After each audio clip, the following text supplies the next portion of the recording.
Hola, continuamos con el tema de constructivismo que iniciamos la semana pasada. Vamos a ver otros aspectos del constructivismo y también algún análisis práctico de este enfoque.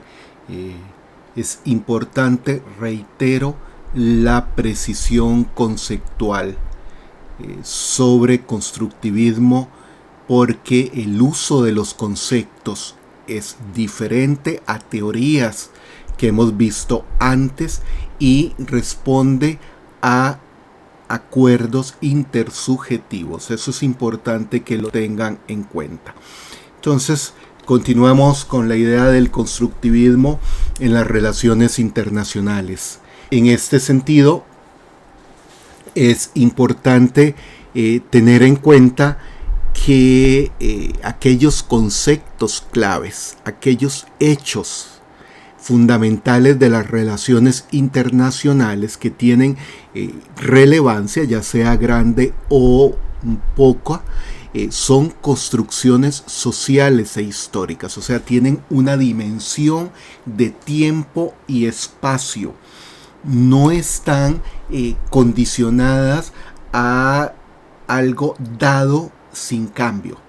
Las construcciones sociales tienen una dimensión espacial y temporal, es decir, variaciones a través del tiempo y no situaciones dadas con consecuencias inevitables. Las consecuencias van a depender de la interacción de los distintos actores o agentes intervinientes.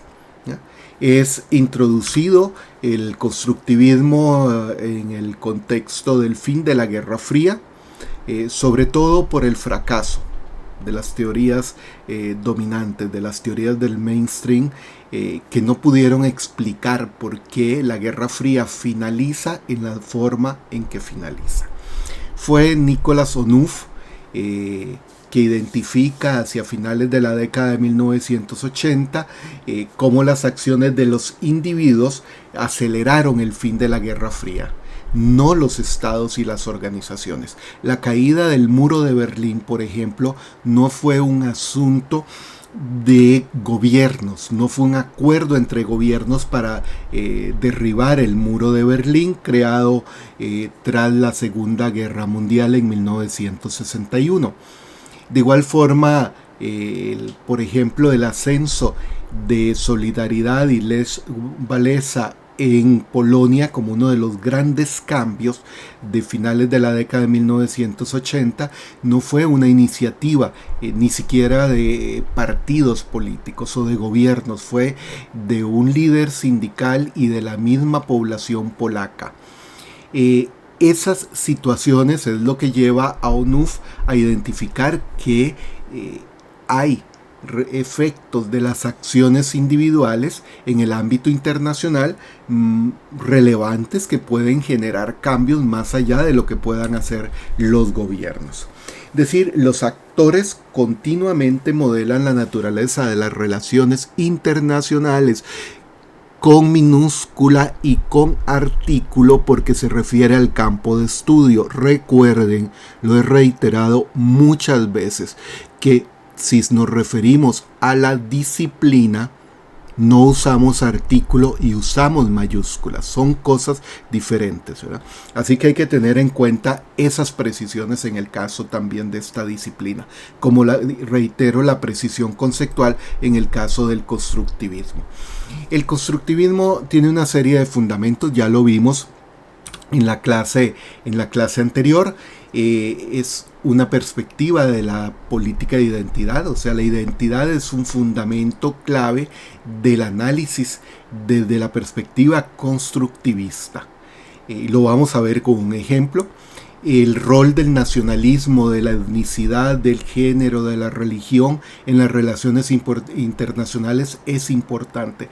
No es solo un asunto de política, es un asunto de otros ámbitos que normalmente han estado fuera del foco de observación de las teorías del mainstream.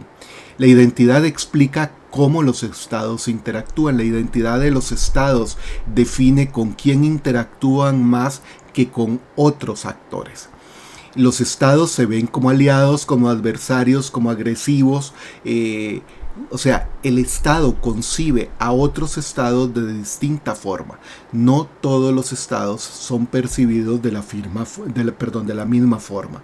No se les puede concebir como adversarios a todos, como potenciales enemigos, sino que dependerá de una serie de factores.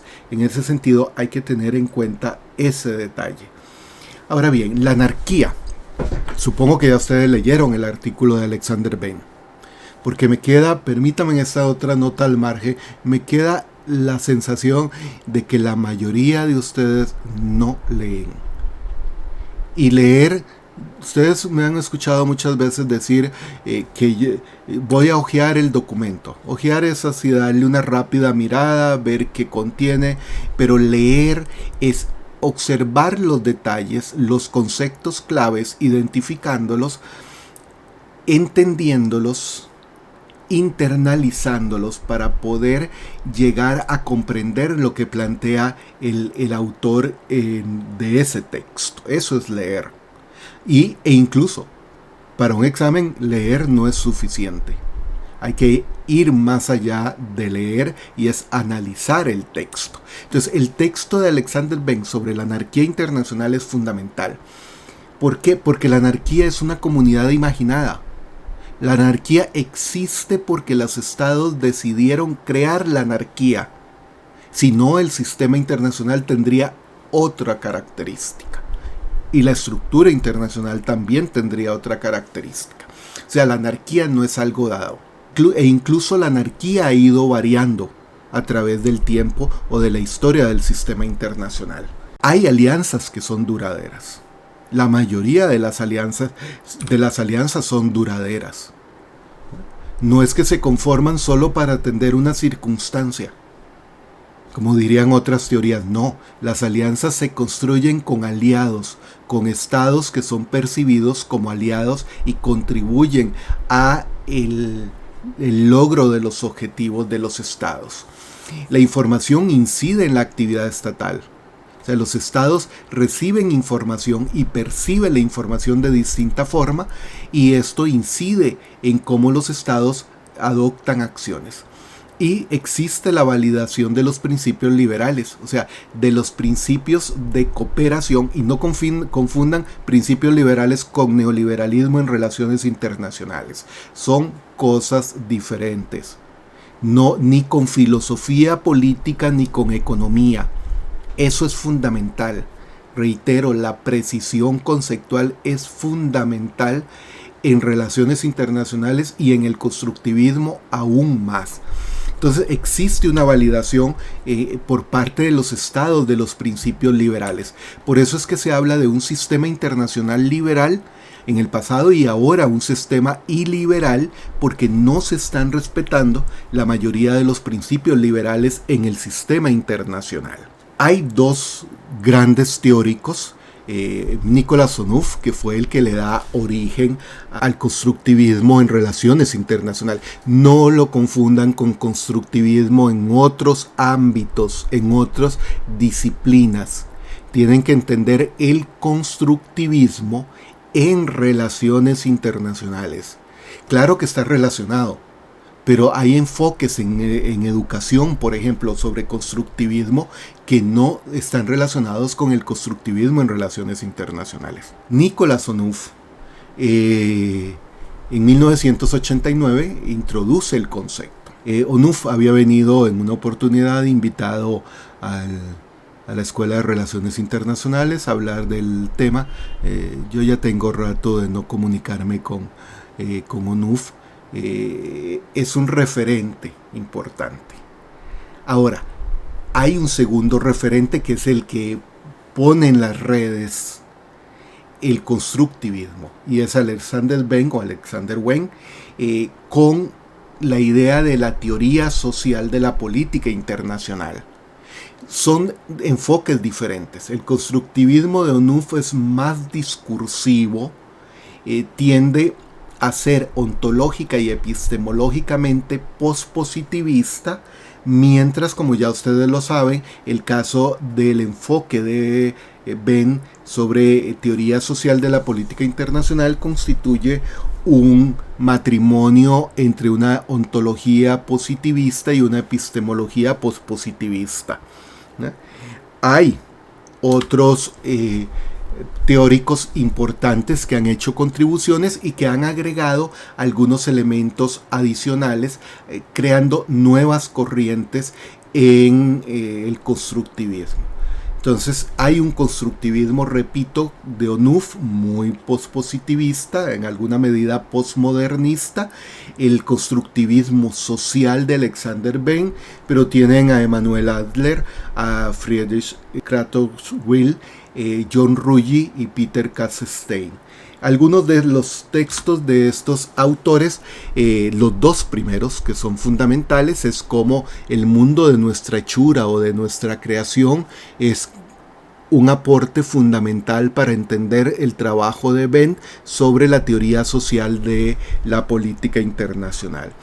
Hay dos textos que son importantes, el de Kratochwil sobre reglas, normas y decisiones, y el de un libro editado por Adler sobre las comunidades de seguridad. Para entender el constructivismo, la base del constructivismo, mi recomendación es que lean esos 4 textos. Incluso se pueden conseguir parcialmente o algunos totalmente en internet. Pero no es fácil, no es posible entender los detalles del constructivismo sin leer al menos esos 4 textos. Por supuesto, hay otros de los autores citados anteriormente. Entonces, es fundamental para incursionar en la comprensión de una teoría como el constructivismo, leer distintos autores, distintos teóricos que hacen aportes al constructivismo.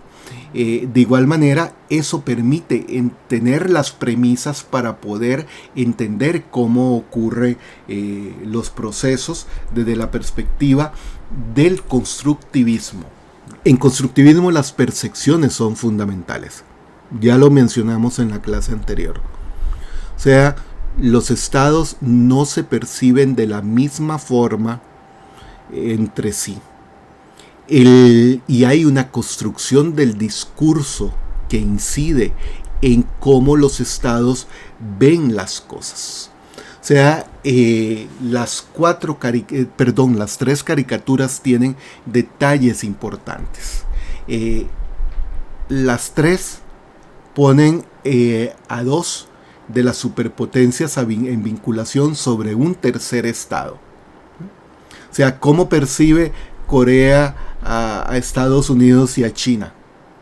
Muy distinto a cómo lo percibe Estados Unidos y China a Corea. De ahí la frase de Xi Jinping sobre Corea del Norte. Y recordemos que para Estados Unidos es más amenaza un misil norcoreano que 100 misiles británicos o franceses. El caso del discurso de Estados Unidos y Rusia sobre Siria, ambos hablan de paz, de que impulsan una paz duradera en Siria. Sin embargo, la realidad es que ninguno de los dos en sus acciones, distintas a sus actos discursivos, están contribuyendo muy poco a la paz de Siria. Y el caso de Taiwán es un caso muy interesante porque es uno de los resabios de la Guerra Fría, un fenómeno generado a partir de del fin de la Segunda Guerra Mundial. ¿Cómo percibe China y Estados Unidos a Taiwán? Es una carta que se la disputan entre ambos y la utilizan para presionar a la contraparte. Y aquí la pregunta es cómo percibe Taiwán a estos dos adversarios. Taiwán percibe a China como su mayor amenaza, como el factor que lo puede desaparecer como Estado. Es un Estado en este momento, independiente en la práctica. Oficialmente no quieren declararse independientes, pero es un estado independiente en la práctica. Taiwán supone tener un aliado en Estados Unidos y las circunstancias lo obligan a mantener esa alianza y a tratar de fortalecerla, pero no es una alianza a ojos cerrados, porque saben que Estados Unidos no necesariamente, en caso de ser invadidos por China, estaría realmente defendiéndolos en una guerra, a no ser que hubiera algo más valioso para Estados Unidos en la confrontación con China que una isla de 36,000 kilómetros cuadrados, pero con una economía muy dinámica. Entonces, ahí es donde entran esos factores de cómo se perciben los estados entre sí, ¿no? Ahora, ustedes supongo que ya leyeron el artículo que coloqué en el aula virtual, un análisis constructivista sobre Bután, y pongo esos datos para que vean que estamos hablando de un territorio muy pequeño, 38,000 kilómetros cuadrados, 750,000 habitantes. En realidad es un estado, lo que se conoce en geopolítica como un estado buffer, o sea, en alguna medida creado para mantener un balance entre dos estados o potencias geopolíticas. Enclavado en los Himalayas, una situación compleja porque en 1950, cuando China invade y anexa el Tíbet, y desde ahí se ha negado a reconocer la independencia del Tíbet y más bien está desmantelando toda la cultura tibetana y enviando a población china de la etnia Hu para colonizar Tíbet y realmente convertirlo en parte de China, haciéndole perder toda su identidad nacional al Tíbet. En ese momento Pekín indicó que Bután es parte del Tíbet y que por tanto Bután era parte de China. Hay una diferencia entre el Tíbet y Bután, porque en ese momento la India respalda la existencia de Bután y mantiene por ende la India importante influencia sobre la política exterior del país. Si esto lo viéramos desde las teorías realistas, Bután no tiene ninguna opción. Bután más bien debería de decidir a cuál de las dos superpotencias se anexa, ¿no? Porque no le queda otra cosa que ser subordinado de las potencias, pero no necesariamente eso es así, ¿no? Bután tiene una identidad nacional, tiene un interés nacional, y en ese sentido las condiciones de un estado muy pequeño, rodeado de dos superpotencias con territorios en disputa entre la India y China, el Tíbet al norte, eso no le ha impedido a Bután aprovechar su identidad, su interés nacional para lograr alcanzar una serie de metas, ¿verdad? Porque no es solo una estructura la que le da la identidad y la posición a los estados. Es el resultado de una interacción de identidades estatales. Entonces, ¿cómo Timbú percibe a China e India? Eso para entender a Bután hay que entender la identidad y cómo Timbú percibe a cada uno de esos dos gigantes que lo rodean. ¿Los percibe como aliados o enemigos? ¿Quién es una amenaza para el país? ¿Ambos o solo uno de los dos? ¿Cómo se construye la estructura ideacional? No idealista, ideacional. La estructura ideacional y las relaciones entre esos países. Eso es importante de tener en cuenta, porque las ideas son un factor que inciden en la interacción entre los estados y en la construcción de hechos sociales. Es importante tener en cuenta esos aspectos. La identidad nacional de Bután, con distintas formas de escribirlo, para Bután se concibe ser la tierra del dragón del trueno. Esto tiene una historia de cómo se construyó la identidad de Bután. Es el país de la felicidad. Incluso para Bután no hay que hablar solo de Producto Nacional Bruto. Hay que hablar de la felicidad nacional bruta. En la marca país de Bután se indica que Bután es un país pequeño, ya lo vimos en la extensión y en la población, con una idea simple que puede cambiar el mundo. En Bután, las innovadoras políticas de desarrollo en lo social, económico y cultural siguen inspirando a personas de todo el mundo para ser mejores personas. Y Bután se considera ser un centro que le permite a las personas ser eso, mejores personas como individuos, ¿verdad? A dar lo mejor de sí.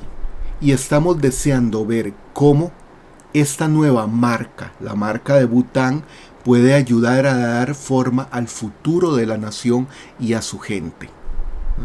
O sea, hay toda una identidad nacional construida a partir de una idea, de un interés nacional, y ustedes dirán, bueno, pero esto es utópico. No necesariamente, porque depende de cómo se logren las iniciativas. Porque a raíz de una iniciativa de Bután, se adoptó la resolución 65-309, denominada la felicidad hacia un enfoque holístico del desarrollo. O sea, la felicidad como un elemento que contribuye al desarrollo humano. Ahí están 4 o 5 elementos o disposiciones que contiene la resolución. Estas considero las más importantes, y en ese sentido la ONU invita a los estados a que emprendan la elaboración de nuevas medidas que reflejen la importancia de la búsqueda de la felicidad y el bienestar, guiando esos principios las políticas públicas. Invita a los estados para que pongan en marcha iniciativas para elaborar nuevos indicadores y otras iniciativas a que compartan la información que contribuya a la Agenda de las Naciones Unidas para el Desarrollo, como ustedes saben, la Agenda 2030 y los Objetivos de Desarrollo del Milenio. Y acoge con beneplácito el ofrecimiento de Bután de convocar un coloquio sobre el tema de la felicidad y el bienestar en su 66º periodo de sesiones. Esto fue hace 10 años, ahora estamos en el periodo número 75 de la ONU, y Bután ha seguido enfatizando esta idea. Okay. Como ven, no es solo una cuestión del tamaño, sino de cómo construir la identidad nacional en torno a una idea. Eso es importante que lo tengan en cuenta. ¿Por qué? Porque como concluye la autora de la lectura que mencioné en el aula virtual, nuestros pensamientos y acciones literalmente construyen las relaciones internacionales. Una idea tiene significativas implicaciones sobre cómo nosotros entendemos el mundo, y con nuestros actos discursivos, con nuestras ideas, estamos contribuyendo a construir el mundo. Los constructivistas ofrecen explicaciones y entendimientos alternativos a todo lo que ofrecen las teorías del mainstream. No es solo la distribución del poder material, la riqueza y las condiciones geográficas las cuales pueden explicar la conducta de los estados, sino también las ideas, las identidades y las normas. Por consiguiente, señala la autora, el foco sobre los factores ideacionales muestra que la realidad no es fija, sino más bien sujeta a cambios. O sea, la realidad, la de las relaciones internacionales, es una construcción colectiva, una construcción social. Ahora sí, veamos el caso de Centroamérica como SICA. Cada uno de esos de los estados que conforman SICA, no incluyo a Belice y a República Dominicana, y podríamos conversar sobre eso, tiene una percepción de qué es Centroamérica. ¿Qué es Centroamérica? ¿Cómo opera el SICA? ¿Qué es el SICA? Si ustedes le preguntan a los gobernantes y a la ciudadanía de esos 6 países, tiene una visión muy diferente. Pero también no hay que perder de vista un aspecto importante: cómo cada uno de esos 6 estados interactúan entre sí, cómo percibe Costa Rica a Nicaragua y cómo percibe a Panamá, cómo Guatemala percibe a El Salvador y a Honduras. Esas percepciones también ayudan a construir la percepción de esos países sobre Centroamérica y sobre el SICA. Pero en el caso de Centroamérica, por su posición geográfica, por su historia, no puede perderse de vista que hay 3 actores, muchos más, pero 3 actores que también plantean una visión sobre la Centroamérica, sobre qué es Centroamérica, sobre qué posición ocupa Centroamérica en el contexto internacional. Y cada uno de esas 3 superpotencias tienen relaciones con los países centroamericanos, pero también con Centroamérica. Eso, para entender la situación de Centroamérica como actor internacional, para entender lo que es el SICA, es fundamental el conocer qué es Centroamérica, cuál es la identidad centroamericana, cómo lo perciben cada uno de los países que conforman Centroamérica, pero también cómo las superpotencias conciben a Centroamérica. Es necesario observar la construcción de los hechos sociales a partir de la identidad, a partir de las percepciones de cada uno de esos actores estatales. Y por supuesto que para ir más allá tendríamos que entender la situación de cómo perciben los actores a los otros y cómo se perciben a sí mismos como actores internacionales. Espero que esta parte del segundo análisis sobre el constructivismo les permita comprender o tener una perspectiva mucho mayor de lo que es el constructivismo. Gracias.